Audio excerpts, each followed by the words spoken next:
So here is another problem, and Ali has heard of this. فَتَهَيَّأَ لِلْخُرُوجِ. He is the Amir, and he doesn't think it's appropriate for somebody else to be engaging in this kind of police action. فَتَهَيَّأَ لِلْخُرُوجِ. So he gets his army together. قال امضوا إلى هؤلاء الذين يريدون تفرقة جماعتكم. Go and confront those who are trying to divide your community. لعل الله يصلح بكم ذات بينكم. And this is the same thing that Aisha is saying.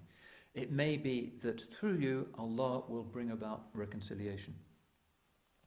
And his son Al-Hasan brings an army from Basra. Ali comes from Medina, and they meet near Basra, and the battle of Al-Jalja takes place. And the calamity of this battle is that Az-Zubayr is killed by an individual called Ibn Jarmuz. Now, Ali cites a hadith indicating that the killer of Az-Zubayr will be under a curse. So Ibn Jarmuz, who's perplexed by this kind of internecine dispute, says, if we fight with you, we are in hell. If we fight against you, we are in hell. ثُمَّ بَعَجَ بَطْنَهُ بِسَيْفِهِ فَقَتَلَ نَفْسَهُ. And then he stabbed himself and killed himself. This is the kind of trauma that's now taking place. But of course there's no possibility of vengeance. Ali sends Aisha radiallahu anha mukarramatan, in a noble way, back to Medina, and he sends some women of Iraq with her. So that's the Battle of the Camel. And then the issue of Muawiyah. He is the governor of Syria, and he again is a companion. And there's hadiths, several hadiths in the Musnad of Ahmad bin Hanbal, in which the Holy Prophet ﷺ makes dua for him. Allahumma allimhu al-kitaba wal-hisaba waqihi su' al-adhab, for instance. One of the prayers for Muawiyah. Oh Allah, teach him the book and calculation, and protect him from the evil of your punishment. Muawiyah's concern also is to speed up the investigation into the killing of the third Khalifa.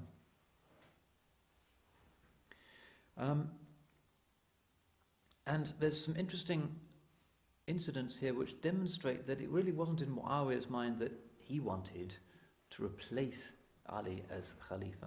If you look at the earliest historians, they weren't presenting that at all. So one of the great ones of the Tabi'een, Abu Muslim al-Khawlani, who is travelling between the two camps at this time, is reported as follows. Abu Muslim al-Khawlani entered upon Muawiyah and asked, أَنْتَ تُنَازِعُ عَلِيًّا أَمْ أَنْتَ مِثْلُهُ? Are you going to dispute with Ali? Are you his equal? قال لا. He said, certainly not. إِنِّي لَأَعْلَمُ أَنَّهُ أَفْضَلُ مِنِّي. I know that Ali is better than me. وَأَحَقُّ بِالْأَمْرِ مِنِّي. And has more right to authority than I. ولكن ألستم تعلمون أن عثمان قتل مظلوما وأني ابن عمه. But don't you know that Uthman was killed unjustly, and that I am his cousin? So go to him and ask him to find and hand over the killers. And then the militia of Muawiyah and Ali's army meet at Siffin between Iraq, Syria. There are indecisive skirmishes, and then Muawiyah proposes the arbitration to prevent further bloodshed, and all agree.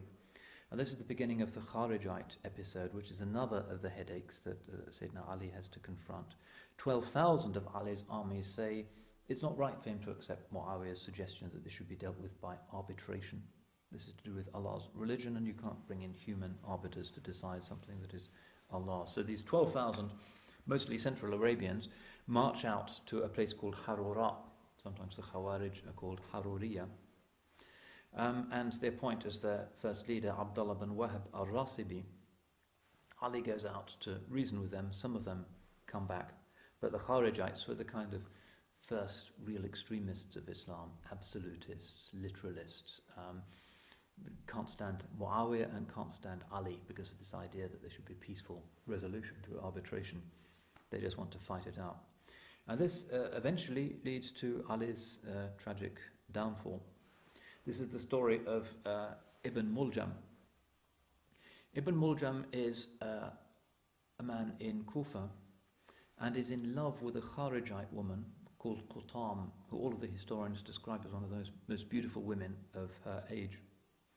He proposes marriage to her, but she says, لا أتزوج بك إلا على 3,000 وعبد وقينة وقتل علي ibn Abi Talib. I will only marry you in exchange for these things. Firstly, I want 3,000 silver coins. I want a male and a female slave, and I want you to kill Ali ibn Abi Talib. She's a Kharijiyya. She's one of these extremist assassins. So, in order to win her, he poisons his sword and enters the mosque of Kufa. Ali at that time is calling the people to the prayer, and Ibn Muljam steals up behind him and brings the sword down on him with an enormous blow. He drops his sword, people grab him, and Ali is taken back to his house. He dies shortly afterwards, and Ibn Muljam is sentenced and executed.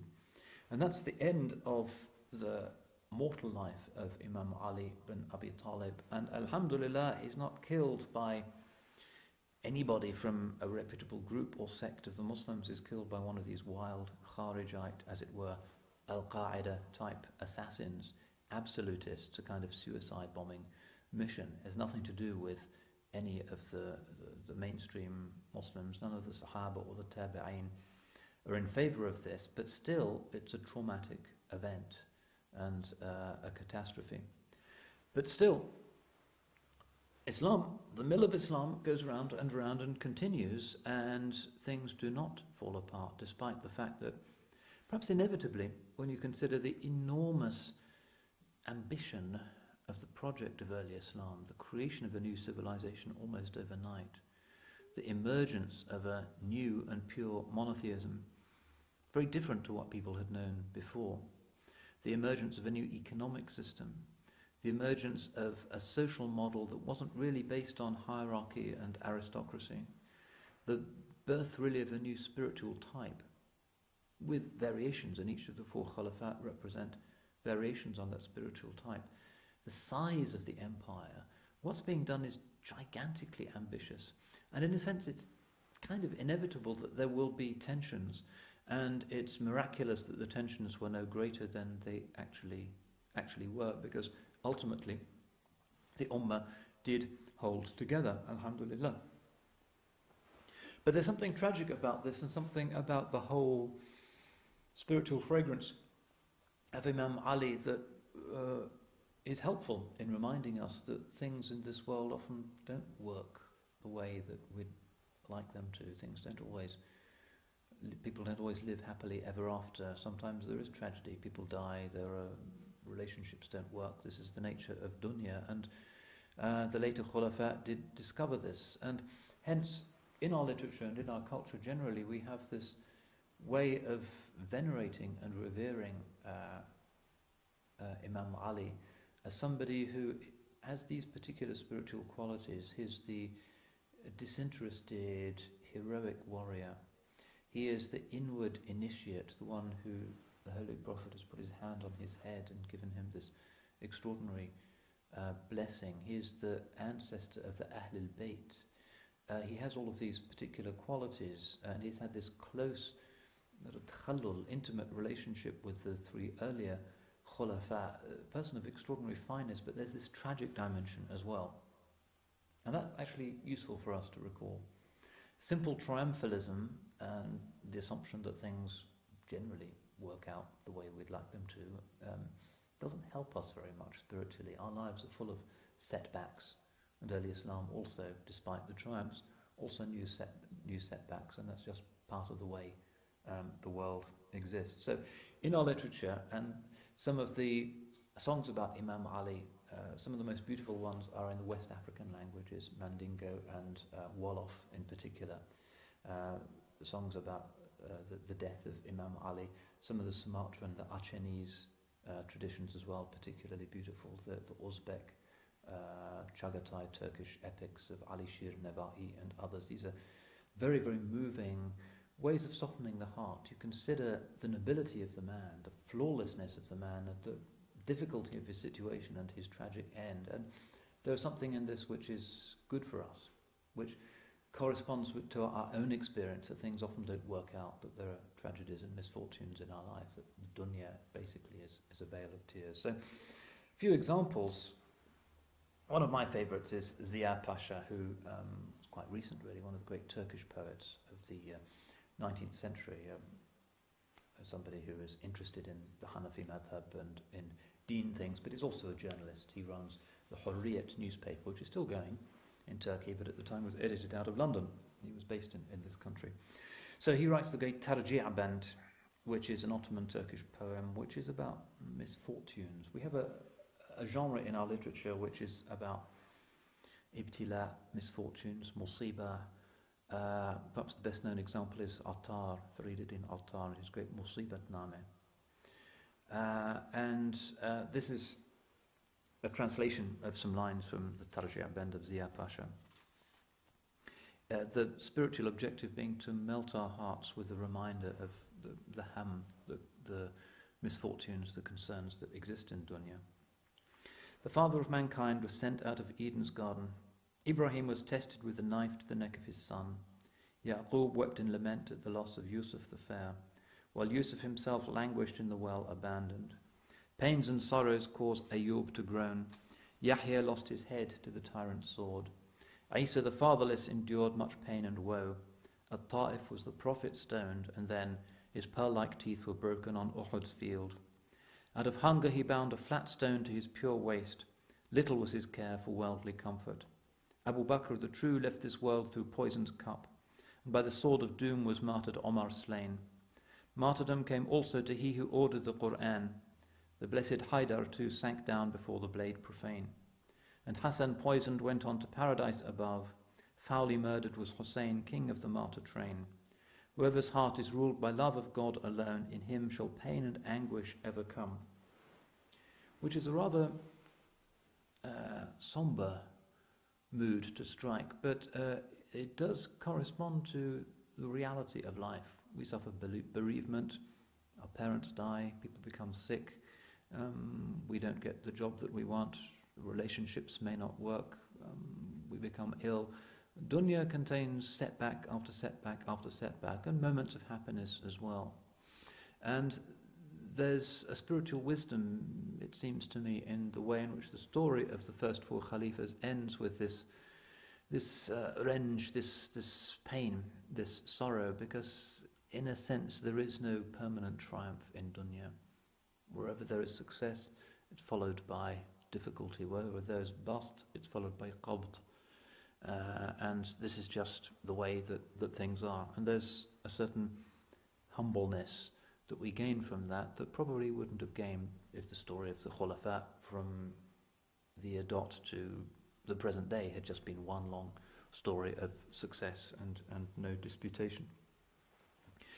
A few other things we need to ponder before we finish, which are of contemporary relevance, which is the balance that he strikes, radiallahu an, between extremes. He's killed by an extremist, he's killed by a Kharijite. There are people who are fanatically hostile to him because of his determination to avoid bloodshed by agreeing to the tahkim, the arbitration. But there's also people who are fanatically on his side and won't brook anything else. Some people who are so mad with love for Imam Ali that they consider him to be divine, and that has popped up again and again in our history. Now, one of the great books which are about him and purport to be by him is the Nahj al-Balagha, which is one of the masterpieces of Arabic literature. How much of it actually represents authentically his own khutbahs and his own statements is not clear, but certainly there's a lot of his fragrance about it. But he says something very interesting in the Nahj al-Balagha, in one of his sermons. With regard to me, two groups of people shall be destroyed, namely, he who loves me to excess, so that love takes him away from what is correct, and he who hates me so much that the hatred also takes him away from the truth. The best person with regard to me is he who follows the middle course. So be with him, and be with the great majority of Muslims, because Allah's hand of protection is with the maintenance of unity. You should beware of division, because the one isolated from the group is a prey to shaitan, just as the one isolated from the flock of sheep is a prey to the wolf. Beware, Whoever calls to the course of sectarianism, fight him, even though he may be under this banner of mine. So here, in this great classic, the Nahj al-Balaghi is specifically saying, be with the great majority of Muslims. And that's how he was constantly. Because it's all about Islah Dhat al-Bayn. Every one of these painful decisions that he had to take, these tragedies that he was confronting, of the difference of opinion amongst the passionate sense of rightness amongst the Sahaba, every one of them was a decision taken in order to unite the Muslims. And when he accepted the Khilafah, he only accepted it when it was clear that it was the consensus, the majority of the Muslims that wanted it. Not some particular caste or class or particular group amongst them, but the generality of the Muslims. And this is one of the things that he stands for, as a man of equality. He was a man of tremendous fairness, and his sword really is about establishing fairness amongst humanity, absolute equality amongst human beings. So we have this position, and the Sunni position, of course, has always been to accept his determination to think well of everybody. Adam al-Khawd fima shajara bayna as-sahaba. We do not get involved in the disputations that happened amongst the Sahaba. We follow the way of Imam Ali and have a positive opinion of everybody. His respect for Aisha, his respect for all of the Sahaba is what we should be following. And that's one of the most important things that we should be learning. There's an amazing dream of one of the very early hadith scholars, Amr ibn Shurahbil, which always makes me think. This is what he wrote down after he saw the dream. رَأَيْتُ كَأَنَّنِي دَخَلْتُ الْجَنَّةِ I saw it was as though I had entered paradise. فَرَأَيْتُ قِبَابًا مَضْرُوبًا And I saw domes or tents that had been set up. فَقُلْتُ لِمَنْ هَذِهِ الْقِبَابِ And I said, who are these tents for? فَقَالُوا لِذِي الْكِلَاعِ وَحَوْشَبْ وَكَانَ مِمَّنْ قَاتَلَ مَعَ مُعَاوِيَةَ And it was said to me, they are for Dhul Kila' and Hawshab. And they were two of the people who had fought and killed on the side of Muawiyah. فَقُلْتُ فَأَيْنَ عَمَّارُ وَأَصْحَابُهُ And I said, so where are Ammar and his companions? Ammar bin Yasir, one of the great Sahabas, was killed in that battle fighting for the cause of Ali. قَالُوا أَمَامَكَ And they said, there, in front of you. قُلْتُ وَقَدْ قَتَلَ بَعْضُهُمْ بَعْضًا And I said, they were fighting amongst themselves. قِيلَ إِنَّهُمْ لَقُوا اللَّهَ وَوَجَدُوهُ وَاسِعَ الْمَغْفِرَةِ And it was said, when they met Allah, they found that He was of broad and great mercy. قُلْتُ فَمَا فَعَلَ أَهْلُ النَّهَرِ قِيلَ لَقُوا بَرْحًا And then I said, what about the people of the river? That's the Kharijites, the extremists, the narrow-minded literalists, the people who assassinated Ali. And it was said, they found the fire of hell. And that really sums up the position of the scholars of Islam, that we draw a veil over what might seem sometimes to us to be strange about intentions that seem to be conflicting with each other, and that we say, kulluhum udul, all of them were upright witnesses. And there's a tremendous spiritual wisdom in this. And this is why we find that the way of Imam Ali, karramallahu wajha, becomes the way of futuwa, not just for his own age, but subsequently, and the great spiritual ways of Islam flow from him. All of the tariqas of Islam, with the exception of the Naqshbandiyya, go from Ali ibn Abi Talib. Why should that be? Well, even the Naqshbandiyya, their silsila includes Ja'far al-Sadiq, and they also have the kind of alid fragrance about them. So why is that? That requires indications. Why is it that the way followed by Imam al-Ghazali and all of the great ones, Imam al-Junaid, the great saints of Islam, the spiritual fragrance comes from Imam Ali? Well, the reason is that the practice which he shows in his life, which is to draw a veil over people's misunderstandings and to work for the reconciliation and always to follow the majority of the Muslims, is the basis for true spirituality.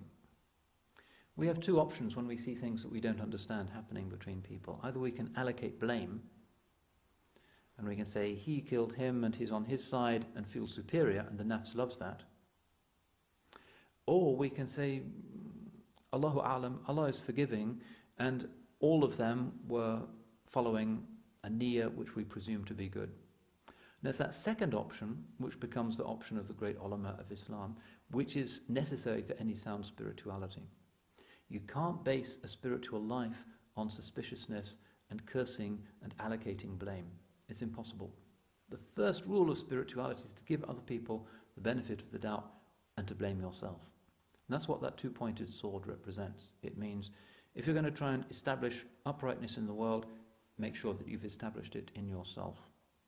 This is one of the great lessons that we learn from the four khulafa, the necessity of the jama'ah. Yadullahi ma'al jama'ah, wa man shadda shadda fin nar.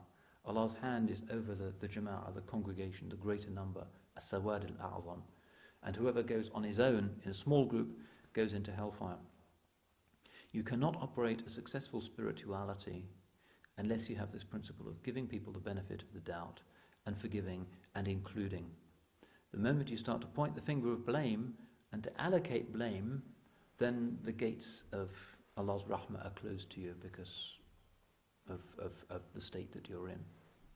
So that's a very important lesson for us to learn, and Imam Ali karramallahu wajha is a great example of that.